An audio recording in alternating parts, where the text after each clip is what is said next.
now I want to get into the two modes of the brain, the default mode and the direct mode, okay? You've got two modes in the way in which your brain operates, the default mode and the direct mode.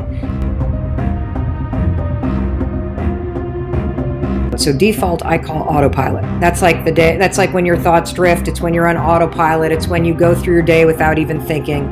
The direct mode is the mode where you're present, where you're in the moment, where you're controlling what you think about, okay? And I'm going to teach you to catch yourself when you're on autopilot or default and to take control of what you're thinking about and switch into the direct mode when you need to. And the reason why this is important has to do with a question that we get all the time.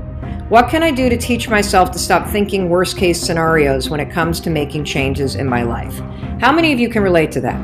You know you want to make changes, you got a lot you want to do in your life, but then you start thinking about those changes and you immediately start catastrophizing. You start worrying, you start thinking about all the reasons why it's not going to happen. This is so common, and the reason why it's common is because somebody in your past either trained you to think this way, or you've had so many bad things happen that you've trained yourself to assume and predict that bad things are always going to happen to you.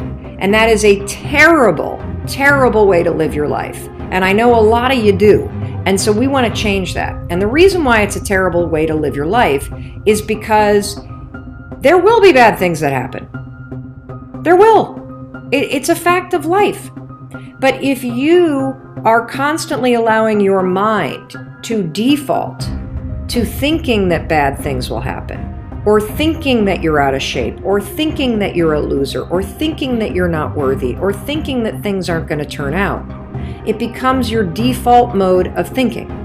And so just like we talked about yesterday with visualization, your default mode of thinking, scientists call it the default mode network. The default mode network is a series of neurons in your brain that has automated certain things, okay? And the reason why we have a default mode network is because we need it.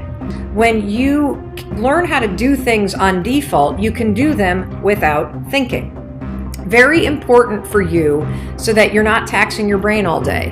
When you learn to write with your right hand or your left hand, it becomes part of the default mode network. The problem is, thinking patterns become part of your default mode network. So if you're someone who wakes up and you have all these dreams and aspirations, but your default mode is to think about the worst case scenario, your default mode is to say, I'm an imposter, I'm a loser, I'm not likable, nobody likes me, I'm not lovable.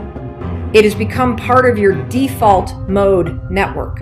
And it's super important for you to realize that just like I could go from being a right-hander and teach myself how to be a left-hander, it is the exact same process for you to go from somebody who defaults to thinking negative garbage to becoming somebody who thinks directly. It is going to be a process, not an event.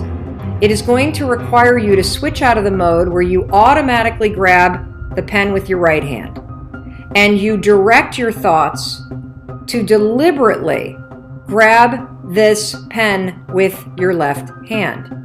In the beginning, your handwriting is going to blow. You're not going to be able to read it very well. It's not going to feel familiar. It's going to feel clunky. The same thing is true with when you start to switch your thoughts from the things that you default to being very direct and deliberate, to thinking things that are positive, that are supportive, that are optimistic, that are full of possibility. This is the work of changing the patterns in your mind. There's no other way to do it.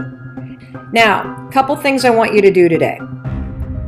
I want you to realize that you are in default mode. According to Dan Gilbert of Harvard, who wrote Stumbling into Happiness, 46.9% of the time. That's half of the day you're in autopilot mode. That's fine when autopilot are just kind of the things like writing or driving a car or drinking a cup of coffee or pulling on your pants. It's not a good thing when the default mode is, I suck, life isn't going to turn out, nobody loves me, I can't do anything right, I'm not worthy, Autopilot's great when it's helpful. It's horrendous for you when it is working against you. So here's what I want you to do. We started yesterday with the exercise of visualization, and visualization is training you to go from default to direct. That's why it works. Visualization is a form of going from the default mode where you think negative to a direct mode where you're in the right now and you're directing your thoughts and you're in control of what you're thinking. So today I want to take it a step further. Today, all I want you to do is I want you, as you go out throughout your day, I want you to notice when your thoughts drift. As you go through your day and things are happening, I want you to notice, am I present or am I drifting and saying something that's really nasty to myself? And if you do catch yourself saying something nasty to yourself, here's what I want you to do. I want you to start to write down, what is your version of nasty? What is the default mode that got programmed into your brain a long time ago? Maybe it was your mother who said terrible things to you. Maybe it was your father who was abusive. Maybe you were in a relationship that destroyed you. Maybe you had an emotionally abusive boss. Maybe you got a divorce and you feel like you're unlovable. Whatever it is, there's a default mode that you have that we got to get rid of, seriously. And the way that we're going to get rid of it is we got to unearth it. So today, I want you to pay attention. This is going to be a very confronting exercise for a lot of you, because when you shine the spotlight on things that are underneath the surface, you can start to feel heavy. It's normal.